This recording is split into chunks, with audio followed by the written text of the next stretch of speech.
கமலையே உள்வாங்கி இருக்கு, கமலாலயத்தை என்ன செய்யுமா சூரியன்? இல்ல அது ஒண்ணும் செய்ய முடியாது. கமலை உள்வாங்கலாமே தவிர கமலாலயத்தை உள்வாங்க முடியாது. வந்து உலக நாயகனை வேணா அவங்க வாங்கலாம், ஆனா இந்த தேசிய நாயகனாக மோடி அவர்கள் ஒண்ணும் செய்ய முடியாது. அதுதான் என்னோட கருத்து. தெலுங்கானா கவர்னரா பேசின தமிழ்நாட்டு அரசியெல்லாம் தென்சென்னை நோக்கி தானே டாக்டர்? அப்படின்னு இல்லை, அது தமிழர்களை நோக்கி, தமிழ்நாட்டை நோக்கி. அடிக்கடி நான் சொல்லி கொண்டிருந்தேன், ஆள்பவரும் ஆண்டு கொண்டிருப்பவரும் ஆண்டவரும் எனக்கு அனுமதி கொடுத்தாதான்னு.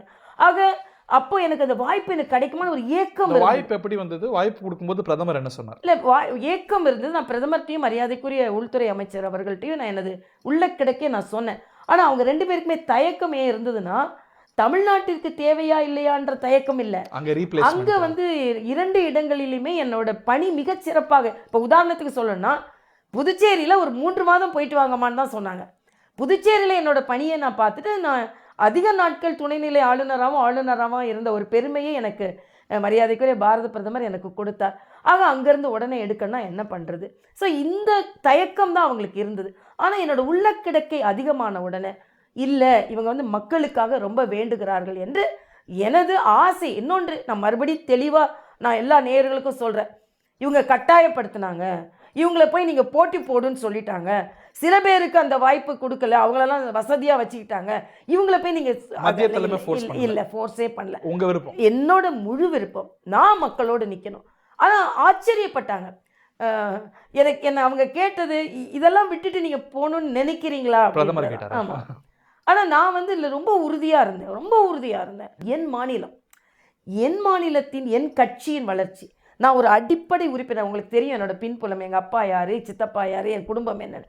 ஆனால் ஒரு சாதாரண காரியதரிசியா உள்ள நுழைஞ்ச ஒருத்திய மாநில தலைவராக்கி, அதற்கு மேலே 2 மாநிலத்தின் ஆளுநராக்கின கட்சிக்கு அவர்கள் போர்க்களத்தில் நிற்கும் பொழுது நானும் அந்த போர்க்களத்தில் நிற்கணும். அந்த கட்சி வளர்ச்சி அடையும் போது அந்த வளர்ச்சியில் என்னோட சாதாரண பங்கு. இப்போ நான் மாநில தலைவர் இல்லை, எனக்கு எந்த பொறுப்பும் கிடையாது. ஆனால் சாதாரண தொண்டனா கூட மாநில தலைவர், இப்போ அண்ணாமலை மாநில தலைவராக இருக்குன்னா அவரோடு இணைந்து கட்சி வளர்ச்சியில் ஒரு தொண்டனா என்னோட பணி இருக்கணும்னு நான் நினைத்தேன். இது ஒரு நன்றி உணர்வுன்னு கூட எடுத்துக்கலாம். 2 விதம். ஒன்று நன்றி உணர்வு, என்னன்னா அன்புணர்வு. நன்றி உணர்வு என் கட்சிக்கு, அன்புணர்வு என் மக்களுக்கு. வேற விதமாகவும் பார்க்குறாங்க. அரசியல்வாதிகள் ஆளுநர் ஆவதும், அதே ஆளுநர்கள் மீண்டும் அரசியல்வாதிகள் ஆவதும், இது சரியா, இது முறையா? அதாவது நான் அதனால தான் மறுபடியும் சொல்கிறேன், யாரை ஆளுநராக ஆக்கிறார், இந்த சூழ்நிலையை புரிந்து கொண்டு அவர்கள் எப்படி நடந்து கொள்வார்கள். நான் இன்னைக்கு கூட சத்தியமாக சொல்கிறேன், நான் ஆளுநராக இருக்கும்போது ஆளுநராக மட்டும்தான் நடந்து கொண்டேன், அரசியல் கட்சிக்காரன் நடந்துக்கல. என்ன விமர்சனம் மற்றவங்களோட உங்க மேல ஜாஸ்தி, நீங்க ரொம்ப அரசியல் பேசுனீங்க. அது நான் பேசுனது உண்மை, நான் நடந்து கொண்டது அரசியல்வாதியா நடந்துக்கல. தெலுங்கானால என்ன முடிவு எடுக்க வேண்டுமோ அந்த சந்திரசேகர் ராவ கேட்கணும், அதுக்கே அது அவர் அப்படிதான் சொல்லுவார். சந்திரசேகர் ராவ். இன்னொன்று, 2 முதலமைச்சர்களுக்கு பதவி பிரமாணம் செஞ்சு வச்சேன், 2 முதலமைச்சர் வீட்டுக்கும் அனுப்பினேன்.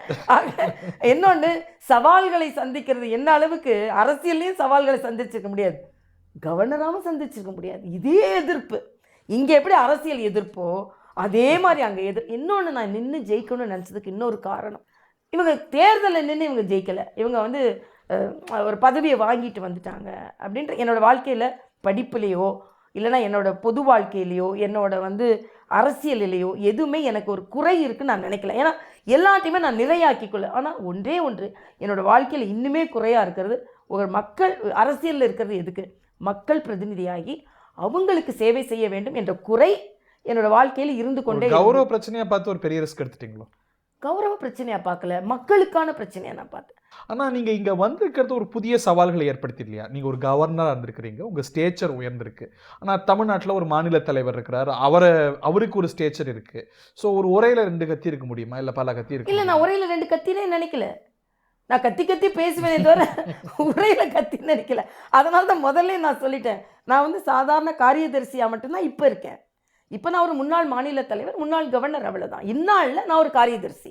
ஆனால் அந்த காரியதரிசி எப்படின்னா ஒரு தீவிரமாக பணியாற்றக்கூடிய ஒரு காரியதரிசி. அதனால தான் மாநில தலைவருக்கு உறுதுணையாக இருந்து இந்த கட்சியை வளர்ச்சி அடைவதற்கு இன்றைக்கி கூட எனக்கு பதவியெல்லாம் ஏன்னா பெரிய பதவியை பார்த்துட்டு வந்தாச்சு. இப்போ 4வது protocol, president, vice president, prime minister, governor. இதுக்கு மேலே நான் என்ன பதவி எனக்கு சந்தோஷத்தை கொடுத்துரும் நீங்கள் நினைக்கிறீங்க? போஸ்ட் அண்ணாமலை தமிழக பாஜகவுடைய நேச்சர் மாதிரி இருக்கா, ஒரு அக்ரெசிவ் ஸ்டெயின் அதுக்கு இருக்குது அப்படின்னு பார்க்கப்படுது, அதோடைய நேச்சர் மாதிரி இருக்கா? இல்ல நீங்க முருகன்லாம் இருந்தபோது ஒரு மாதிரி, இன்னைக்கு தமிழக பாஜகவுடைய செயல்பாடு அது ஆப்பரேட் பண்ற விதம் அப்படிங்கிறது மாறி இருக்கு. இல்ல எதுவுமே மாறல எனக்கு. அதாவது ஒரு தலைவருக்கும் ஒரு விதமான செயல்பாடு இருக்கும். இப்ப நான் வந்து நான் வந்து ரிக்ரெசிவ் லீடர் சொல்றேன். நானும் அக்ரெசிவ் லீடர் தான். ஆனா வந்து என்னன்னா, நாங்க வந்து என்னோட பணி வேற மாரி இருக்கும். முருகனோட பணி வேற மாரி இருக்கும். அதுக்கு முன்னால உள்ள தலைவர்களை நான் குறைத்து மதிப்பிடல. நான் வந்து மரியாதைக்குரிய பொன் ராதாகிருஷ்ணனா இருக்கட்டும், இலகணேசன் அவர்களா இருக்கட்டும், சிபி ராதாகிருஷ்ணன் அவர்களா இருக்கட்டும், கே.என். லட்சுமணனா இருக்கட்டும். ஏன்னா நான் கே.என். லட்சுமணன் அவர்கள் இருக்கும்போது தான் நான் சேர்ந்தேன்.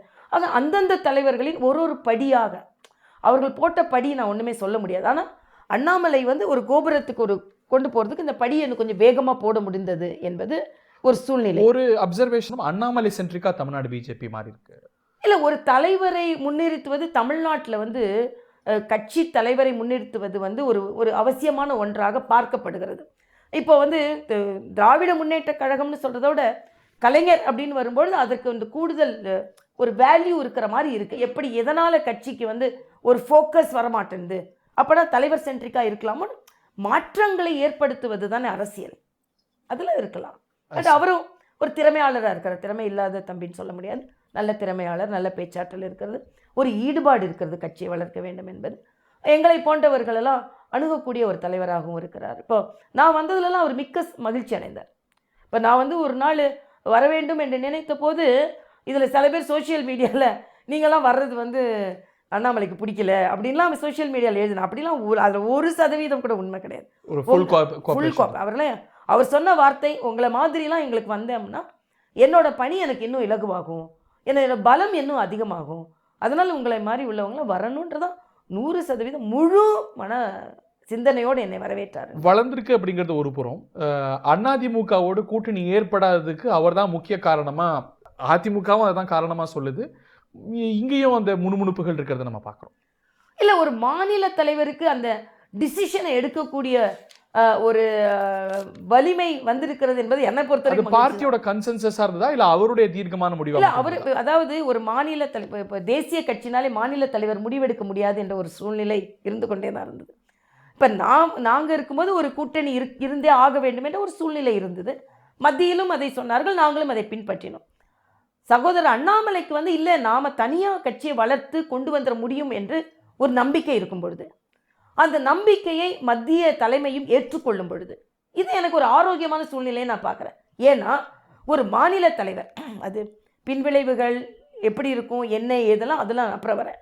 ஆனால் என்னால் கட்சி வளர்ந்துட முடியும், நான் திராவிட கட்சிகளோட நிழல் எனக்கு தேவையில்லை அப்படின்னு ஒரு மாநில தலைவர் எடுக்கின்ற முடிவுக்கு மத்திய தலைமை ஒத்துப்போகிறது என்ற நிலையே ஒரு தேசிய கட்சியில் மாநில தலைவராக இருக்கின்ற எனக்கு மகிழ்ச்சியை தருகிறது. ஃப்ராங்கா சொல்லுங்க, டாக்டர் இருந்தா வேற முடிவு எடுத்திருப்பீங்கல்ல கூட்டணி விஷயத்துல? இல்ல, நீங்க இன்னைக்கு சூழ்நிலை அப்படி சொல்ல முடியாது. ஏன்னா நான் இப்ப தலைவரா இல்லை. நான் ஒரு அந்த 4.5 வருடம் இந்த டே டு டே நான் கட்சியை நான் பின்பற்றல. நான் நேராக பின்பற்றல, இணையதளத்துல பின்பற்றி கொண்டு இருந்தேன். அது அப்படி சிந்தனையெல்லாம் இங்க இருந்திருக்கும். சிந்தனை முழுசா இங்கே தான் இருக்கும். எனக்கு சில தொலைபேசியில் கூப்பிடுவாங்க, இல்லை இப்போதான் அவங்க லைவ் பார்த்து முடித்தேன், இப்போதான் அண்ணாமலை பேசுனதை பார்த்தேன், ஆனரபிள் மோடிஜி பேசுனதை பார்த்தேன் அப்படின்னு சொல்லுவேன்.